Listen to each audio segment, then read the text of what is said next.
ჩვენ ახლა ვისაუბრებთ ფეხბურთის შესახებ, ჩვენი სტუმარია ვეტერანი ფეხბურთელი გიორგი შაშიაშვილი, რომელიც საფეხბურთო კარიერის, მოთამაშის კარიერის დასრულების შემდეგ, როგორც საფეხბურთო სპეციალისტი, ისე არის ცნობილი უკვე საფეხბურთო წრეებში და არა მარტო სამწვრთნელო გამოცდილებით. მადლობა რომ მოხვედით ჩვენთან და გვინდა გაგვიზიაროთ თქვენი აზრი და თქვენი დამოკიდებულება ჩვენი ეროვნული ნაკრების მისამართით. ბოლო 2 შეხვედრა გვაქვს ჩანიშნული 15 და 18 ნოემბერი. 15 ნოემბერს თბილისში ვეთამაშებით ესპანეთს, 18-ში გასვლაზე ბულგარეთის წინააღმდეგ ვითამაშებთ. ეს არის მსოფლიო ჩემპიონატის დასკვნითი საკვალიფიკაციო ეტაპის დასკვნითი 2 მატჩი. ესპანეთთან შანსებზე ლაპარაკი ალბათ ძალიან რთულია და ასეთივე რთულია ბულგარეთთან დაპირისპირების შანსებზე, ოღონდ აქეთ ნეგატიურ კონტექსტში და იქეთ თქო პოზიტიურ კონტექსტში. იზიარებთ თუ არა ამ დამოკიდებულებას? მივესალმები ჩვენ მსმენელს. რაც შეეხება ამ თამაშს, პირველ რიგში იმით დავიწყებ, რომ ჩვენი ნაკრებისთვის ქართველები ძალიან ელოდებიან ყოველთვის წარმატებულ თამაშს და უნდათ რომ ეს მატჩიც საკმაოდ კარგი გამოვიდეს. რა თქმა უნდა, ჩვენ ნაკრებმა თითქმის შანსი დაკარგა ამ სოფლიოზე მოხვედრის. არითმეტიკული შანსი არსებობს. ხო, რაღაცეები არსებობს, მაგრამ რეალურად რო გადავხედოთ, ძალიან რთულ მდგომარეობაში ვართ დღეს. მით უმეტეს გვიწევს ესპანეთის ნაკრებთან საკუთარ კედლებში თამაში და ესპანეთის ნაკრები არის მსოფლიოში ერთ-ერთი ყველაზე ძლიერი ნაკრები ევროპის მასშტაბით რო ავიღოთ მათ. მე თუ მკითხავ დღეს აი ამ წუთას ამ დროის განზომილებაში მსოფლიოში საუკეთესო. მეც ესე ვფიქრობ, გამომდინარე, ნახეთ რამდენი ფეხბურთელი ეკდა თქვა ჩვენთან, მაგრამ შევსება ისეთი მიიღო, რომ არანაირი ხელი არ დატყობია. სანიოლს ერთი რაც ქონდა იქ ჩანაფიქრი, რომ ბევრი გოლი არ გაეშვა და აი ეს ჩანაფიქრი მწვრთნელის მხრიდან რეალურად შეასრულა, რომ სულ მინიმალური ანგარიში წავაგეთ, რაც შეეძლო ჩვენმა ნაკრებმა გააკეთა ის, რომ ნაკლები გოლი გაეშვა, რომ მათ ქონდათ შემდეგი მატჩი თურქეთთან და ამაზე იყო ყველაფერი აწყობილი. არ გაგვიმართლა იქაც, ძალიან რთულად დავიწყეთ და დღეს ელოდება მაყურებელი, ვიცი რომ ესპანეთის ნაკრებთან ისევ რთული მატჩი გველის. რა თქმა უნდა, ერთადერთი პრინციპია, რომ ჩვენ ფეხბურთელებს უკვე იმდენი ზეწოლა აღარ ექნებათ, მაინც თავისაშუალება ფეხბურთში, როდესაც მინორზე გადის ფეხბურთელი ზეწოლა ძალიან დიდი არის, ძალიან დიდი განცდა არის, მით უმეტეს ნაკრების მაისური თამაში. ფიქრობ, რომ ლამაზი თამაში გამოვა, სანახაობრივ თამაში ანახებენ ესპანეთთან და ვფიქრობ, რომ შეიძლება ერთ-ერთი ყველაზე კარგი თამაში გამოვიდეს აი ამ ჯგუფში. ხო, ისე საქართველოს ეგეთი ტრადიცია აქვს, რომ შესარჩევ ეტაპზე ერთ მაგარ თამაშს თამაშობდა. ეს ერთი მაგარი თამაში შეიძლება მოხდეს, რომ ესპანეთთან გამოგვივიდეს და მე ძალიან დიდი იმედი მაქვს, რომ კარგ თამაშს ნახავს მაყურებელი, ესე მგონია. უკვე ვიცით, სანაკრებო სია. არის 2 დებიუტანტი, ერთი არის იური ტაბატაძე, რომელიც კადისში გადავიდა სეზონის დასაწყისში და სხვათა შორის თითქოს წლებია ესპანეთში თამაშობდა, ადაპტაციისთვის დრო საერთოდ არ დაჭირდა და უმალ გახდა თავისი გუნდის ლიდერი და კიდევ ერთი ახალწვეული არის 20 წლის მცველი ალექსანდრე ნარიმანიძე, რომელიც სლოვაკურ ჟილინაში ასპარეზობს და მას საკმაოდ სტაბილური სეზონი აქვს თავისი ასაკის მიუხედავად. არ არის ირაკლი აზაროვი, რომელმაც გუშინ ევროპის ლიგაზე თამაშა შახტართან ერთად და 2-0 მოიგო მთელი თამაშის შეუცვლელად ასპარეზობდა მოკლედ მოედანზე. შენი გადმოსახედიდან არის თუ არა დღეს ქართული ფეხბურთის რესურსი მაქსიმალურად ათვისებული თუ ფიქრობ რომ რამდენიმე ფეხბურთელი შეიძლებოდა რომ კიდევ მომხვედრილიყო ამ სიაში? პირველ რიგში იმას ვიტყვი, რომ საქართველოს ნაკრების კარი ყოველთვის ღია არის და ყველა ფეხბურთელისთვის ღია არის ეს, იმიტომ რომ ყველა ფეხბურთელს უნდა ქონდეს ოცნება ნაკრებში მოხვედრის და ვფიქრობ, რომ ყველან შეუძლია საქართველოს ნაკრებში გამოცადოს თავისი ბედი და მსმენელმა მიცეს საშუალება.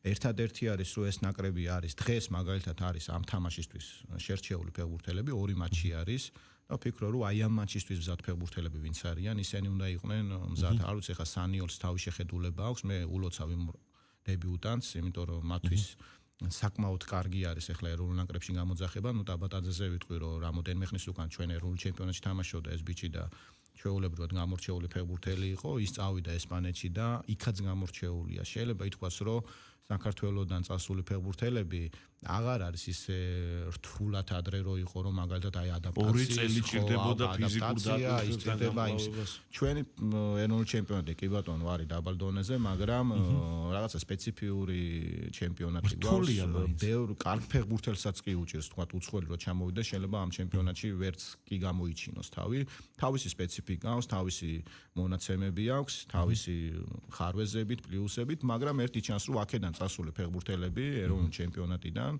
ბრჭყალებში ვიტყვი ხა კვარაცხელიაც თქვა ბათუმიდან წავიდა და ზურიკოს და რაღაცა მივიღეთ კარგია და მიხარია რომ თქვა ჩვენი ჩემპიონატიდან მიდიან ფეხბურთელები და თავიანთ კლუბებში ჩადიან სადაც იქაც ლიდერები ხდებიან ეს ძალიან კარგია ხათაშორის იური დაბატაძის შემთხვევა არის ძალიან პოზიტიური რა თვალსაზრისით ბოლო პერიოდში 15, 16, 17 წლის ბავშვების გულწრფელად ეგრეა ასაკიდან გამომდინარე და მათი ფიზიკური კონდიციებიდან გამომდინარე და საფეხბურთო ინტელექტის გათვალისწინებით წმინდად ბავშვური ასაკის ფეხბურთელები მიყავთ მხოლოდ და მხოლოდ უცხოურ კლუბებს და დაბატაძე კადისში რო გადავიდა იყო 24 წლის ანუ თუ ვინმე ფიქრობს რომ თუ 19 წლამდე უცხოეთში არ წავიდა მერე აღარაფერი ეშველება ეს ნამდვილად ესე არ არის იმიტომ რომ აი ნამდვილი ფაქტი გვაქვს ნუ ფაქტი იქიდან ავიღოთ მე ჩემიდან ვიტყვი რომ მეც პირველად 24 წლის ასაკში მომიწია წასვლა როდესაც 2004-ში UEFA-ს ჩემპიონატი დამთავრდა ჯგუფიდან დავამთავრე ჯგუფური თამაში მაშინ კიდე ისეთი მომენტია კიდე რომ მივტირი ვარ დინამო ერთადერთხელ და ქართული კლუბი იცით როგორ რაღაცა მე მაგალითად ადრე ფიქრობდი რომ არის ამაზე ნამდვილად არის რომ ფეხბურთელი მაგალითად 20 წლამდე ფიზიონოლოგიური ყალიბდება მისი ორგანიზმი ისეთი ფეხბურთელია რომ მაგალითად ადრე ჩამოყალიბდა და მას უკვე ადრე შეუულია მაღალ დონეზე არის რომ 20 წლის მერე ყალიბდება ფეხბურთელი აი ფეხბურთშიც არის რომ მეორე ცოტა გვიან გაიხსნა ფეხბურთი რაც ესე ტერმინები გაგიგიათ ხო ნახეთ და რამდენიც გინდა ისეთი ვარსკვლავი არსებობს 20 წლის მერე გახდა აი 22 წლის მერე უკვე ნახეს უსხვანაირი გახდა და უფრო ჩამოყალიბდა ასე რომ ფეხბურთში არის ერთი კარგი ტრანსფერი ამას არ აქვს მნიშვნელობა რომელ წლებში იქნები რა არიან წვრთნელები მაგალითად არის პოზიციები აგერ ცენტრალურს ხედავთ ხო რომელ წლამდე თამაშობენ მეკარები რომელ წლამდე თამაშობენ თქვათ ყველაზე კარგები მაგალითად ხო აი 25 წლის მერე მაგალითად ცენტრალურები 26-27 წელსაც ისე ყალიბდებიან რომ 3-4 წელი 5 წელი ხელა დონეზე შეუძლიათ ითამაშონ რომ თითქმის არანაირი პრობლემა არა ფეხბურთის როგორც გაახალგაზრდავდა, თქვათ აი 16 წლიდან რომ შეგიძლია რომ უკვე მაღალ დონეზე ითამაშო და არის ბევრი მაგალითი მსოფლიოს მასშტაბით რომ ძალიან მაღალ დონეზე უკვე 15-16 წლის ბიჭები თამაშობენ, ასე დაუკვირდეთ 27-38 წლის ხალხის თამაშობენ ძალიან მაღალ დონეზეც. ჯერ პირველი ერთ-ერთი ვინც ესეთი იყო და ძალიან თვალში ხვდებოდა, იყო ბუფონი და აბიატი, რომლებმაც აი გვარიან სიბერემდე ითამაშეს და ნუ დღეს უკვე აღარ გვიყვარს. დღეს უკვე აღარ გვიყვარს იქიდან გამომდინარე რომ ეს ძალიან კარგი არის. და ეს აი დაბატაძეს მაგალითი რომ მაგალითად 24 წლის ასაკში საქართველოს ჩემპიონატში შეიძლება ფეხბურთელი თამაშობდეს და პირდაპირ მოხდეს ძირითადში წავიდეს, მას შეუძლია რომ ერთი სეზონი ძალიან მაღალ დონეზე ითამაშოს საქართველოს ჩემპიონატი და მას გზა ქონდეს ხსნილი. და არა მარტო ევროპისგან უკვე საქართველოს ნაკრების გზაც კი გაეხსნა ამბის და მე დიდი იმედი იმას რომ ეროვნულ ნაკრებში თავის სიტყვას იტყვის. მისი სისწრაფე აუცილებლად გამოსაყენებელია. საკმაოდ კარგი სეზონიც კარგი აქვს, ჩავიდა და თითქმის ყველა თამაში. 4 გოლი შეაგდო, თუ არ ვცდები, 2 საგოლე პასი აქვს. კადისთან ისეთი გუნდია, რომელიც იბრძვის ლა ლიგაში დაბრუნებისთვის, ეს რაც არის ამოცანა, რომელიც შესრულებას ნამდვილად არ არის მარტივი. დაუბრუნდეთ ჩვენ ეროვნულ ნაკრებს, პირველ რიგში შენ მცველი იყავი და მე დარწმუნებული ვარ, რომ პოზიციების მიხედვით მე უკვე თქვათ, როცა საფეხბურთო კარიერას ასრულებენ მოთამაშეები თავისი პოზიციებიდან გამომდინარე სხვადასხვანაირად აფასებენ მე ამა თუ იმ შეხვედრას და მის მიმდინარეობას. აი ხა მაგალითად ჩვენი ეროვნული ნაკრების დაცვის ტაქტიკაზე მინდა გკითხოთ. მე მართლა ძალიან მაინტერესებს ერთი შეკითხვა მაქვს, აი თავარი შეკითხვა. უნდა ვითამაშოთ თუ არა ჩვენი დონის ნაკრებებთან 5 მცველით თუ გვაქვს იმის რესურსი, რომ 4 მცველიან ტაქტიკაში მივახციოთ წარმატებას. ყოველ შემთხვევაში სანიოლის ფორმაციის ნაკრებში 4 მცველიანი ტაქტიკით რაც გვითამაშია, უფრო ნაკლებად მიგვიღწევია წარმატებისთვის. ეს სხვათაშორის ეს კითხვა არის ძალიან მნიშვნელოვანი, ვისაც თქვათ ფეხბურთის უბრალოდ გულშემატკივრები არიან და თქვათ არასპეციალისტები. ფეხბურთში არ არსებობს 3-5-2, 4-4-2, 4-3-3. ძალიან მნიშვნელოვანია როგორი სტილის ფეხბურთელები ყავს და მწვრთნელის მაგალითად როგორ ესმის ეს ტაქტიკა. მაგალითად სანიორს ყველაზე კარგად გამოსდის 5-3-2, როდესაც დაცვაში ალბათ ეგეც რესურსიდან გამომდინარე არის. ნახეთ, შეტევის ფაზაში 5 მცველიანი კი არ არის, 3-4-3 უფრო არის შეტევა და პირიქით უფრო შემტევი ხდება გუნდი ამ შემთხვევაში. არის რა თქმა უნდა აქედან გამომდინარე რომ ჩვენაი ნაკრებთან თქვენ გახსოვთ თავიდან სულ თამაშობდა 5-3-2-ს ყველასთან მაგრამ სულ უნდა 4 წელზე გადასულა და შემდეგ როცა ნახა რომ ჩვენი ნაკრები გაიზარდა რაღაცა მომენტამდე მივიდა და ევროპის ჩემპიონატი ვითამაშდა ჩამოვიდა ძალიან ხშირად იყენებს უკვე 4-3-3 ტაქტიკით ნუ 4 მცველიან ტაქტიკას ძალიან რთული ხო რა თქმა უნდა გამომდინარე იქიდან რომ სხვა რაღაცეები ხდება უფრო მაგალითად ეხლა ესპანეთთან ისევ ჩავკეტეთ და გახსოვთ ხო ისევ 5 მცველიანი რომ ჩვენზე ბევრად ძლიერი ნაკრებია და რაც შეიძლება მეტი უნდა დაცული ყოფილიყო და კონჩეტევაზე აგებული ხარ, როდესაც კვარაცხელია მიქაუტაძე ხავს წინ და ორივე ისეთი ფეხბურთელები არიან და ამათ ზურგს უმაგრებს ძალიან მაგარი ნახევარდაცვა ჩვენი, რომელსაც შეუულია რომ შექმნან მომენტები. აქედან გამომდინარეა, ხო, იცი, ჩვენ არის ესეთი რაღაც, აი ჩვენ ნაკრებს რა აძლევს შედეგს. 4 მცველიანი, 5 მცველიანი, სად უფრო მეტი წარმატებას მივახციეთ ჩვენ. მე ესე ვფიქრობ, მე მწვრთნელის თვალსაზრისით ვლაპარაკობ, როდესაც უბრალოდ რაღაცა ხო გამოგვაქვს ჩვენი დასკვნა გამოვიტანოთ, როდის ითამაშა ჩვენმა ნაკრებმა უკეთესად და როდის გახდათ. მე ვფიქრობ, რომ ჩვენი ნაკრები არ არის იმ დონეზე, რომ ჩვენ ყველა ნაკრებთან პირველ ნომრად უნდა ვითამაშოთ, ჩვენ უკვე აისო ევროპა ვითამაშეთ და გინდა თუ არა რო გავალთ მაგალითად ალბანეთთან ან ბულგარეთთან, გინდა თუ არა ჩვენ უნდა ვიყოთ ის ნაკრები, რომ 80-20-ზე ბურთის ფლობა იყოს და ეს ალბანეთიც ჰქონდა 80-20-ზე ბურთის ფლობა, ყველა თავდამსხმელი, ის კარგად იყო ყველა ძირითად შემადგენლობაში იყო, მაგრამ შედეგი ვერ მივიღეთ, ხო ფაქტია. ხილად უნდა ითამაშოს ყოველთვის ჩვენმა ნაკრებმა, იმიტომ აქ ყველა ქულას, ყველა გოლს და ყველა შეცდომა ძალიან ძვირად ფასობს. ამიტომ ჩვენი ნაკრებისთვის კიდე რა თქმა უნდა მნიშვნელოვანი არის, რომ აი ხანდახან არის, რომ რამოდენმე აი როდესაც კიტი არ აქვს, მე მომისმენია თვითონ ჟურნალისტები, როდესაც უყურებენ, აი კიტე რო არ არის, თელი ნახევარდაცვა დაიკარგა, ვერ ვავსებთ. ხო არის ეს ლაპარაკი. ამიტომ არის, რომ ჩვენ უნდა, მე ვფიქრობ, რომ სანიოლი უნდა ეძებდეს ფეხბურთელებს, ყველას უნდა მიცეს საშუალება, რომ შემცვლელი ფეხბურთელები იყვნენ. აი წავიდა კაშია მაგალითად და პრობლემები იქნება, ნუ დაიწერა რომ კაშია შეცდომა დაუშვა, ამის გამო ნუ მიწასთან გავასწორეთ. ქართველების 100 რაღაცა თამაში აქვს ნაკრებში ნათამაშები და თქვა ერთი თამაში ვერ ითამაშა და მის გამო თქვა მოხდა შეცდომა გოლი გაგვივიდა. ნუ არ შეიძლება. კი, არის რომ თქვა ასაკი ისეთი აქვს და ახალგაზრდებს მეტი საშუალება მიეცეთ და ითამაშონ, რა თქმა უნდა ეს უკვე თვითონაც იცის და დავინახეთ რომ ახალგაზრდებიც გამოჩნდნენ, როგორც გოგლიჩიძე არის, ესე უკვე ლოჩოშვილი უკვე რა თქმა უნდა ამ ნაკრების ძალიან ძირითადი ბირთვი არის და კიდევ ეძებენ ფეხბურთელებს, აგერ ნარიმანიძეზე იყო. როგორც ფორმაციის პროცესი ნარიმანიძეც ცენტრალური მცველი არის და მარცხენა ფეხით თამაშობს და ეძებს ნაკრები, რომელსაც ფეხბურთელი რომელიც გამოგვაკდება, ნუ რა თქმა უნდა, ხა კვარაცხელიას დონის შემცვლელი ცოტა რთული არის, რომ ჩვენ კი არ არის. ფაქტია, რომ ჩაკვეტაძე ვერ შევცვალეთ შე. ფაქტია, რომ აი ძალიან დაგვაკლდა ამ თამაშში ჩაკვეტა. აი განსაკუთრებით დაგვაკლდა, გამოჩნდა მისი ღირებული ფასეულობები ესპანეთის წინააღმდეგ, თურქეთის წინააღმდეგ, როცა დაცვიდან შეტევაში სწრაფად გადასვლა გჭირდებოდა. კრეატიულობა დააკდა ჩვენ ნაკრებს, აი მრავალფეროვანი ფეხბურთი, რასაც ქვია, რომ რაღაცა ინდივიდუალურად შექმნას ფეხბურთელმა, როდესაც ესე ძლიერ ნაკრებს ეთამაშები, იქ არის ძალიან მნიშვნელოვანი თავის თავზე აღების ინდივიდუალურად, რა თქმა უნდა, კვარაზე ვიცი და კვარაზე კი ვნახეთ ბურთს რო იღებდა 3 კაცი გადადის მინიმუმ, 1 კი არ და 2 უკვე 3 კაცი გადადის, რომ მან იციან, რომ ძალიან ძლიერი მოთამაშეა. სხვათა შორის მე მგონი ჩვენი ნაკრების ნაკლებად შედეგიანობა იმანაც გამოიწვია, რომ უკვე სულ სხვა თვალით აღვიქვავენ, როგორც მოწინააღმდეგეს ახლა საქართველოს ნაკრებს, მოულოდნელობის ეფექტი მაინც იყო და დღეს უკვე ყველა ელოდება, რომ კვარაცხელია უნდა 2 მცველით იყოს და მესამე კიდე ცოტა ახლოს მიწეული უნდა იყოს და ესე დროს აი რა შეიძლება რომ მსვლელმა გააკეთოს, რომ თქვა ყურად სიმძიმის ცენტრი გადაწიოს სხვაგან. ყოფილა თუ არა თქვენ პრაქტიკაში ეგეთი რამ და არის თუ არა რამე ხერხევი, რომ სიურპრიზები მოდი დავაკვირდეთ, როცა ჩაკვეტაძე მინდორზეა, როდესაც კვარაცხელიზე 3 კაცი მიდის, მას მეტი სივრცე რჩებოდა. და თქვათ როგორ იყო იქიდან თუნდაც დავითაშვილი როდესაც აქეთ გადადის სადღაც ვიღაცა რჩება სივრცეები და არის მომენტი რომ ფიქრო რომ კვარახანახან ეხლა როდესაც შუაში თამაშობს თქვათ 5-3-2-ში შუაში ცოტა რთული არის, იმიტომ რომ იქ 3 კაცი როა და როდესაც ფლანგზე გყავს 3 კაცი შუაში ყოველთვის რჩებოდა ის სივრცეები.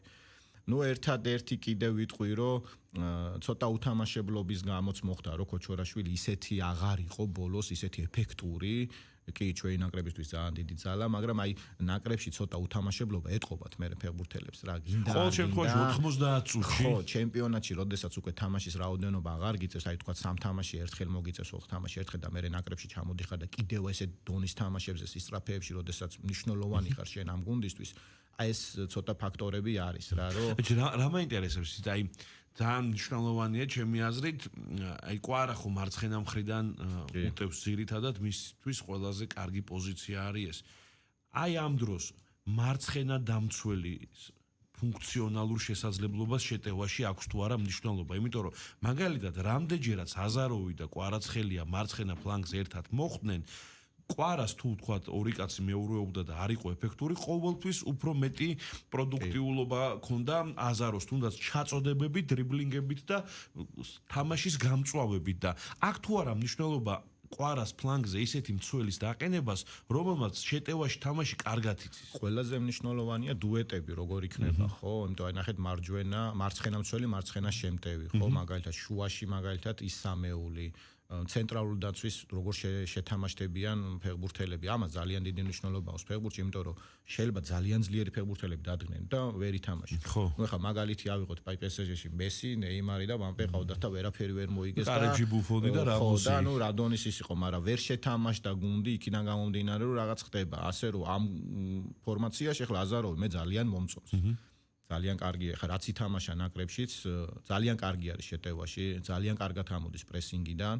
ტექნიკურია, ჩაწოდება იცის, სტრაფი არის, ხარტი არის, შეტევის ფაზაში ძალიან კარგია და ძალიან კარგი ბოლო პასი აქვს. ნუ ეხლა ეს არის ნაკრების მსმენელის გადასაწყვეტი, ესეთ ფეხბურთელს ათამაშებს თუ მაგალითად მე ჩვენ გვინახია ლოჩოშვილი დაუყენებია ძალიან ხშირად. მე მგონია რომ ლოჩოშვილი დაცვის სენში გაცილებით უფრო მეტი სარგებლის მომტანი იქნება ნაკრებისთვის, ვიდრე ხუთცველიან ტაქტიკაში მარცხნივ და შეტევებში ჩართვა რო დაევალოს.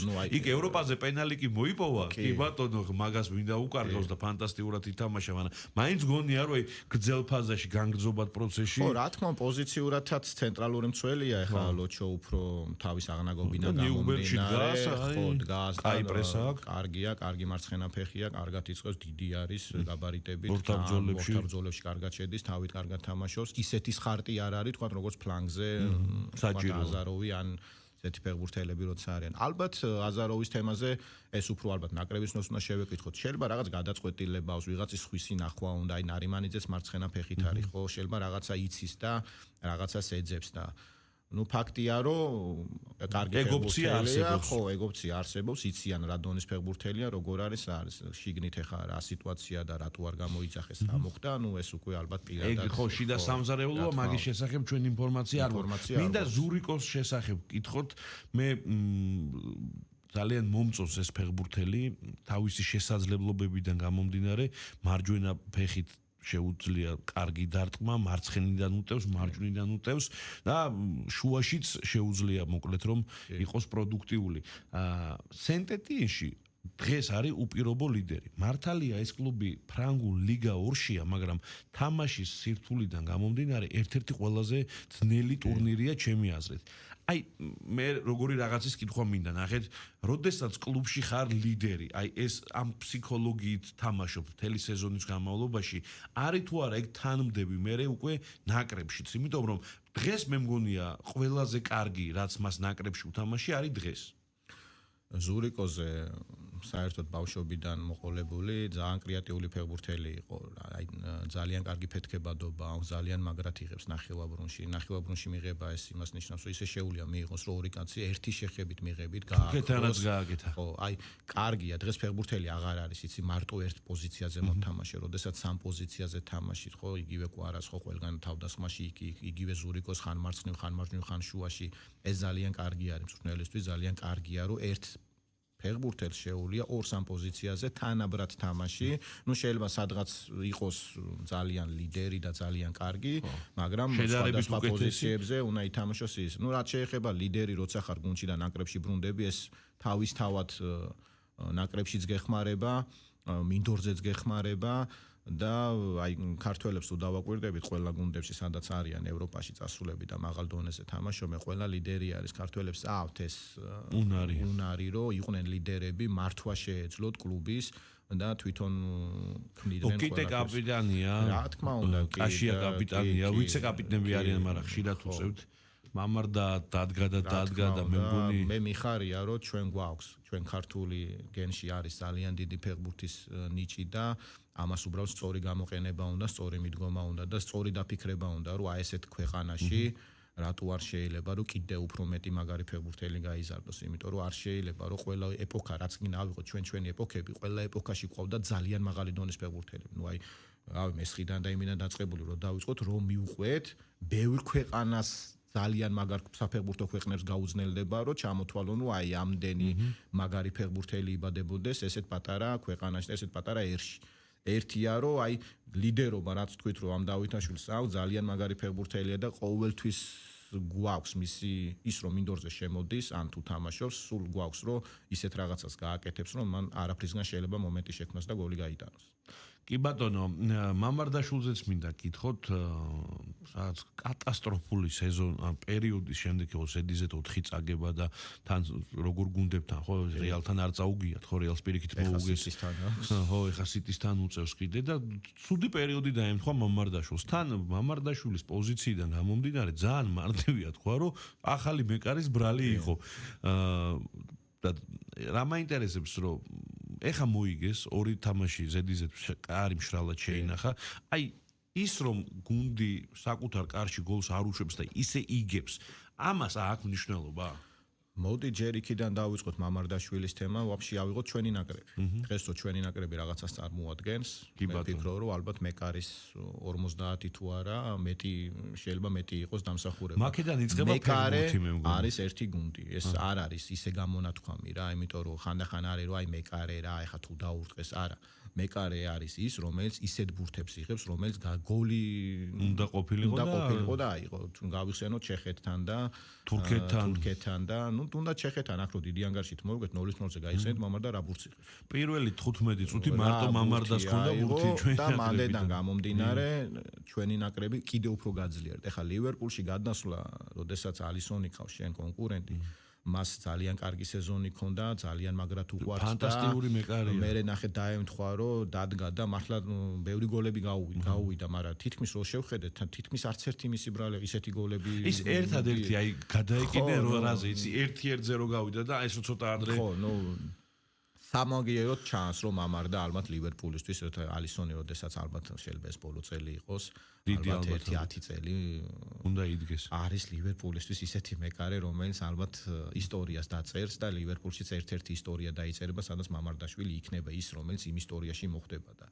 ეს არის უდიდესი წარმატება და უდიდესი მიღწევა და ქართული ფეხბურთისთვის ჩვენი ნაკრებისთვის ისეთი მეკარე გვიდგას კარებში რომ აი ყოველთვის იმედი გვაქვს ყოველთვის გვაქვს იმის იმედი რომ მან შეიძლება ისეთი ბურთი აიღოს და ისეთი თამაში მოგვაგებინოს რომ ნუ წარმოუდგენელი რაღაცები მოხდა თუნდაც ევროპაზე და იმაზე რა ნუ ისეთი ბურთები აიღო და შემდეგ ჩვენ უკვე ვიგებთ მერე თამაში ესა გადამდებია ეს ემოცია და ბურთის აღება, აი გუნდი რო დგას, მეკარე გვიდგას კარებში. ეს არის ძალიან მნიშვნელოვანი და აი ძალიან თამამად თამაშობენ ჩვენი მცველები. უკან პას რო თამამად შიშის გარეშე აბრუნებ, ხო? ახლა კარში დარტყმის არ გვეშინია, იმიტომ რომ ვიცით რომ იყო პერიოდები რო გვეშინოდა, ხო? მოდი ნუ გავიხსენებთ მაგას და ეგეც რაღაცა ჩემი აზრით ეპიზოდური მომენტები იყო, თორე კლასი და კვალიფიკაცია არც იმათ ეკლდათ რო გვეშინოდა ხოლმე, მაგრამ ხდება ხოლმე. არის რომ თაობები, აი ნახეთ ნაკრებმა ეს თაობა, ხო იცი როგორა კარგი, როდესაც ესპანელებმა დაიწყეს რაღაცა თაობები შექმნა, 40 წელი დაჭირდა თორა რო იძახენ, აი რაღაცები დაიწყეს 0-დან. ფეხბურთშიც ესია რა, თქვათ ეხა კიტე, კვარა, ზურიკო, ეს მამარ ყველა ერთი თაობაა, მეტნაკლებად და ერთი კარგი თაობა მიიღო, რომელიც ნაკრებსაც დაეთყო. თუ ჩვენ თაობების მიწოდება არ იქნება, კარგი თაობები თუ არ მიეწოდება, მე გახდება საშუალო დონეზე ჩავარდეს. აი ვინც საქართველოს 26 კაციან სიაში თუ არ ვწდები ევროპის ჩემპიონატის 24 იყო დინამოს სტრუქტურაში გავლილი ან რომელიღაცა ასაკობრივი გუნდი მაინც ხონდა ნათამაშები. აი მეც გეთანხმებით გონია რომ ნიშნულობა აქვს იმას რომ ერთად გაიზარდნენ ეს ბიჭები და ამან შედეგი მოგვიტანა. თუ გავითვალისწინებთ დღევანდელ სიტუაციას, უნდა გქონდეს თუ არა თქვა პოზიტივის იმედი, იმიტომ რომ პატარები ყოველთვის კარგი ყავდა ჩვენ, ხან გქონდა შანსი და წარმატება ასაკობრივ ევროპის ჩემპიონატებზე, ხან ვერა, ეს ვერ დავასტაბილურეთ, ალბათ ესეც თაობების დამსახურებით. დღეს როგორი სიტუაციაა? ხო, იცი, აი თუ შევხედოთ ახლა ჩვენ მოდი იქიდან დავიწყოთ, რომ ეროვნული ნაკრების მერი არის ახალგაზრდული ნაკრები. +1. ხო, საკმაოდ სტაბილურად თამაშობს ორი სვანანძეს ევროპაზე ხელში. დიზი. მე ვფიქრობ სვანანძე ერთ-ერთი უძლიერესი მსმენელია და აი ამ თაობაში ძალიან კარგად მოერგო და ის თავის ხედვა და იმ ფეხბურთსაც თამაშობს კარგია. ცოტა კიდე ქვევით რო ჩავიდეთ, ნუ საკლუბო დონეზე ხედავთ საქართველოს ჩემპიონატი სად მოექცა. მე ამაზე მინდოდა საუბარი და ეს ყველასთვის საფიქრალი არის. არის დინამო აკადემია, რომელშიც მხოლოდ დინამოს აკადემიის აღზრდილი ბავშვები ხდებიან ნაკრებში, ნუ ყოველ წელს 80 ბავშვი, 70 ბავშვი. სხვა არის იბერია, რომელიც ძალიან პროცენტულად დაბალი, ლოკო. ფონდაშორის ორივე დებიუტანტი იბერიას გაზრდილია ეხლა. ლოკოდან თითქმის ძალიან დაბალი დონეა, ეროვნულ ჩემპიონატს თითქმის არავინ არ გვინახია, ნუ დასავლეთიდან რო ავიღოთ უკვე ქუთაისი, ბათუმი, ზუგდიდი, ფოთი, ნუ საერთოდ ბავშვთა ფეხბურთი თითქმის გამქრალი არის. ყოველ შემთხვევაში თვალში არ მოხვედრია. აი არის ესეთი რაღაცა, რომ როდესაც ჩემ დროს მაგალითად ეროვნული ჩემპიონატი ცოტა მაღლა იყო, ხო, შეიძლება 30 ადგილზე შეიძლება იყო, ან მე-40-ზე დღეს კიდე ქვევით ჩავიდა. ვიძახი რომ ეროვნული ჩემპიონატს ავსებს ვინ, ხო, ის ახალგაზრდა თაობა. 10% მიდის ევროპაში, დანარჩენები ჩემპიონი ეროვნულ ჩემპიონატში. აი მე ეროვნულ ჩემპიონატში ვიღებთ რას ყოველ წელს, რას ვიძახით? უკან, რატო? ნუ ჩავედით იქიდან რომ ბავშვთა ფეხბურთში არ არის ის კონტროლი, ის გაზდა, რასაც ჩვენ თქვათ, ბავშვთა ფეხბურთში ვარჯიშები. დინამოს აკადემია არ ყოფს. აი რაც ვარჯიში მიდის ბავშვთა ფეხბურთში და რაც ხდება, ესე იგი რა არის, რომ არ არის სწორი. მე ესე მგონია, იმიტომ რომ ვერ ვიღებთ, ვიღებთ 10%, რომელიც მიდიან, დანარჩენები რჩებიან და ვიღებთ ნახევრად ფაბრიკად ფეხბურთელებს, რომელსაც არის პრობლემა. დავამატებდი ალბათ უფრო მენეჯმენტის პრობლემებსაც, მაგრამ ნუ ცალსახად თქვენ რასაც ამბობთ. აი ერთი კიდევ არის ახლა იმით არა რეკლამით არ ჩამეთვალოს, მაგრამ ჩვენ ახლა უკვე ატლეტიკი არის ესეთი კლუბი, რომელიც თავის აკადემიას ხსნის. ახლო მომავალში გამოცხადდება და საერთოდ მიღებები ყველა ასაკში ვცდილობთ რომ ძალიან მაღალი განვითარება მიიღოს, დინამოს დონის აკადემია შეიქმნას. ბავშვებს მაღალი დონის სპეციალისტები ყავდეს, ცნობილი, პროლიცენზირებული, ალიცენზირებულები და რაღაცა სტრუქტურაში მოქცეული ვარჯიშებით, რომ აი ევროპასთან მიახლოებულად წავიდეს. მოდი მივიღოთ ჩვენ თქვით, რომ ჩვენ აკადემიამ ესეთი რაღაც მივიღეთ, რომ მოდი შევცვალოთ ვარჯიშების მიდგომა, შევცვალოთ ყველაფერი და აი ეს 6 და 5 წლის ბავშვები რომ მოვლენ, მოდი სხვანაირი მეთოდით დავიწყოთ ვარჯიშები, იქნებ ჩვენ რაღაცა მუხტი მივცეთ ყველას, რომ იქნებ რაღაც პრობლემა 5 წლიდან ვერ ვზდით ჩვენ ისეთ ბავშვებს, რომ კი ინდივიდუალურად ძალიან ძლიერი ბავშვები ყოს, მაგრამ დღეს რას ვიღებთ, რომ ისლანდიის ნაკრები და რაღაცა კლუბები, ისეთი კლუბები გვიგებენ, სახელებიც არ გაგვიგია ჩვენ და სამწუხაროდ გავიგეთ და დავიმახსოვრეთ. არის ესეთი და აი ეს რაღაცა გვინდა რომ ახალი სიახლე შევიტანოთ, ახალი რაღაცა ცოტა სხვანაირი სტილის ვარჯიშებით შევთავაზოთ, ცოტა უფრო განსხვავებული იყოს სხვებთან შედარებით და იმ დინამოს აკადემიას და იმას გავუკეთოთ კიდევ ერთი კონკურენცია, სადაც ანაკრებო დონეზე არა მარტო დინამოდან ქართულ ფეხბურთს გამოადგება. და მინდა რომ აი მაგალითად ქუთაისის ტორპედოში ხა წინსვლა არის ძალიან ფინანსურადაც, კლუბი მოძლიერდა, სტადიონები გაკეთა, ბაზები გაკეთა, რომ იქაც იგივე ბათუმში კარგი აკადემიები შეიქმნან, რომ ბავშვები რაც შეიძლება მეტი წამოვიდნენ, რომ თქვენ კარგად იცით დღეს იმხელა მოთხოვნა ქართულ ფეხბურთში. ძალიან ბევრი ბავშვი დადის, კვარამ ძალიან ბევრი ბავშვი დააბრუნა ჩვენმა ნაკრებმა, რომელიც ევროპაზე გავიდა, ნუ რაოდენობას ვერ ვითვლით, იმდენი ბავშვი მოდის ფეხბურთზე, მაგრამ ნიშნულოვანია სწორი აღზრდა, სწორი მიმართულება და სწორი რაღაცების გაკეთება. ეს მნიშვნელოვანია და ყურადღება თან მოდის ისეთი გუნდებისგან, ხა ვახტანგ სალია დინამოს 16 წლის ფეხბურთელი იყიდა ნიუკასლმა. ეს სხვადასხვა ძალიან საინტერესო თემაა, ამაზე სწორი პასუხი არ არსებობს. კარგია თუ არა ამას აქში ესეთი დონის გუნდში გადასვლა და ალბათ მაგალითებით მსჯელობა ჯობია ეს გადაცემის სხვა გადაცემის საუბრის თემაა და აუცილებლად ერთხელ ჩვენ ამ საკითხს დროს მივცემთ და დაუთმობთ, იმიტომ რომ მართლა საინტერესოა, გქონია წარმატებული პრაქტიკები და წარუმატებელი პრაქტიკებიც, მაგრამ ფაქტი ერთია, რომ ეს დრო უნდა გამოვიყენოთ ახლა. საქართველოს მისამართით ინტერესი არის ძალიან დიდი. მოდი გაიხსენე, როდესაც შენ თამაშობდი ფეხბურთს, რამდენმა შენმა თანაგუნდელმა კლუბში უცხოეთში იცოდა, რომ საქართველოს სად არის და ნაკრებს რა შედეგი ქონდა. არავინ არ იცოდა პირდაპირ. ეს დიდი წარსული არ არის, ხო? სულ მეგონა, რომ აი რო ჩავიდოდით დინამო თბილისის ფეხბურთელი და ბევრ მარც იცოდა, იცით როგორ იყო, არც საინტერესებდა საქართველოს ერთადერთი დინამო რაღაც აი მოსმენილი ძველი თაობიდან გადმოსული დღეს ეხლა 16 წლის ბავშვი ნიუკასში წავა ეროვნული ჩემპიონატი და რომელსაც ეროვნული ნაკრებიც არ აქვს ნათამაშები, ესე იგი მოთხოვნაა დიდი. თუ ვიღაცა გაკვირდება, ხო? უდიდესი მოთხოვნა, ბევრს აკვირდებია. პარკაძე წაიყვანა მიუხედის ბაიერმა თავის დროზე. აბულაშვილი პორტო. დინამოში ხარებაშვილი და ბევრი ფეხბურთელები, რომელსაც ძალიან მაღალი დონის გუნდები აკვირდებიან და ეს ერთ-ერთი ძალიან წინსვლა და ეს მართლა უნდა გამოვიყენოთ ეს მომენტი, რომ ის ბავშვები ტოპ კლუბებში გაუშვათ, ტოპ ქვეყნებში ის 5 ჩემპიონატი სადაც არ მოხდნენ, რომ კიდევ ჩვენ უფრო ძლიერი ეროვნული ნაკრები მივიღოთ. მე ესე მგონია. საბოლოო ჯამში დაგვრჩა ერთი წუთი, უბრალოდ ერთ შეკითხვას დაგისვენ და მინდა რომ მოკლედ მიპასუხოთ. დიდი ალბათობით საქართველოს ნაკრები დააგროვებს საკვალიფიკაციო ეტაპზე ან 6 ან 7 ქულას. ყოველ შემთხვევაში ეს არის ჩემი აზრი, მაგრამ ბედნიერი ვიქნები თუ მეტი იქნება. ფიქრობ თუ არა რომ 6 ან 7 ქულა დღეს ამ ფორმაციის ნაკრებისთვის ამ საკვალიფიკაციო ქვეჯგუფში სადაც არის ესპანეთი, თურქეთი და ბულგარეთი ჩვენს გარდა არის მაქსიმუმი. ფიქრობ რომ საქართველოს ნაკრებისთვის მაქსიმუმი ყოველთვის არის ის პირველი ადგილი და თქვა ჯგუფიდან გასვლა, მაგრამ ჩვენ იცით არ დაგვაუწყდეს რომ ის მესამე ადგილიც უნდა დავიკავოთ. აუცილებლად უნდა გავიდეთ მოსაპოვებელი, იქიდან გამომდინარე რეიტინგისთვის არის აუცილებელი და საჭირო არის წელს თუ თქვა ჩაგვივარდა ეს სიტუაცია, აუცილებლად მესამე ადგილია დასაკავებელი. ეს ყველა ფეხბურთელმა და ყველა ნაკრების წევრმა უნდა იცოდეს რომ მესამე ადგილი არ უნდა გაუშვათ ხელიდან, რეიტინგიდან გამომდინარე აუცილებელია ეს ყოველთვის. ანუ ყველაფერს მნიშვნელობა აქვს. ვისურვებდით 12 ქულას და სოფლიო ჩემპიონატზე გასვლას, მაგრამ არ აუშავს დღეს ეს სიტუაცია უკეთესი მომავლის იმედით ერთი კვირით გემშვიდობებით. მადლობა მინდა გადავუხადო გიორგი შაშიაშვილს. საინტერესო უქმეები გელოდებათ სპორტულად, ასე რომ გაქვთ შესაძლებლობა რომ ბევრ კარგ რამეს მიადევნოთ თვალი და ეს შანსი უნდა გამოიყენოთ. მე ერთი კვირით გემშვიდობებით.